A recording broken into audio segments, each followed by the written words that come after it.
हरे भरे पहाड़ों के बीच बसा हुआ था सूरजपुर गांव। सूरज की सुनहरी किरणों से नहाया हुआ ये गांव शांति की तस्वीर था। लेकिन यहाँ के लोगों के दिलों में एक राज छुपा था, एक डर। हर साल बसंत में पूर्णिमा की रात को एक अजीब घटना होती थी। सूरजपुर के ऊपर का आसमान एक भयानक लाल रंग का हो जाता था। एक अजीब सन्नाटा छा जाता था, घना और भारी। डर गांव वालों के दिलों को जकड़ लेता था। अगली सुबह सब कुछ सामान्य हो जाता था। आसमान नीला, हवा साफ। लेकिन गांव वाले जानते थे कुछ तो गड़बड़ थी। इस अजीब घटना का कारण क्या था? कोई भी इसका पता लगाने की हिम्मत नहीं करता था। लाल चांद वाली रात का रहस्य सूरजपुर पर छाया हुआ था। उनके जीवन पर एक लंबी परछाई डाल रहा था। पीढ़ियां बीत गईं और डर बना रहा। बुजुर्ग प्राचीन श्रापों और ताकतवर आत्माओं की कहानियां फुसफुसाते थे। जवान लोग सुनते थे, उनकी आंखें दहशत से फैली हुई थीं। एक दिन सूरजपुर में एक लड़के का जन्म हुआ। उसका नाम अर्जुन रखा गया। अर्जुन अलग था। वह कहानियों से नहीं डरता था। उसका दिल उत्सुकता से भरा था। उसका दिमाग सच्चाई को उजागर करने के लिए उत्सुक था।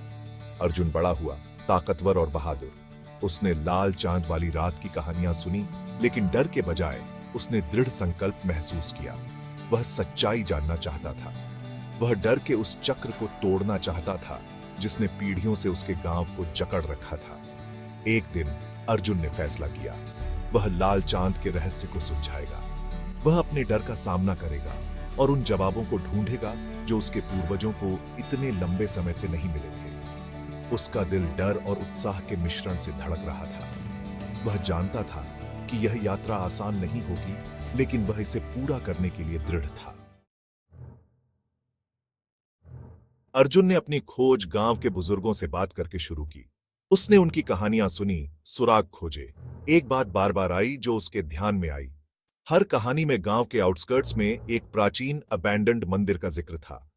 कहा जाता था कि मंदिर शापित था। कोई भी उसके पास जाने की हिम्मत नहीं करता था। लेकिन अर्जुन अडिग था। एक मशाल और हिम्मत से भरे दिल के साथ वह मंदिर की ओर चल पड़ा। रास्ता कांटों और जंगली पौधों से भरा हुआ था, जो इसकी उपेक्षा के वर्षों का प्रमाण था। जैसे ही अर्जुन मंदिर के पास पहुंचा, उसने महसूस किया कि उसकी रीढ़ की हड्डी में ठंडक दौड़ गई है। हवा भारी हो गई, एक भयानक सन्नाटे से भर गई। उसने मंदिर के चरमराते दरवाजों को धक्का दिया और अंदर कदम रखा। अंदर का भाग अंधेरा और धूल भरा था। हर कोने से मकड़ियों के जाले लटके हुए थे। जैसे ही उसकी आंखों को अंधेरे की आदत हुई, उसने कुछ अजीब देखा। वहां दूर दीवार पर एक दरवाजा था, जो एक टेपेस्ट्री के पीछे छुपा हुआ था।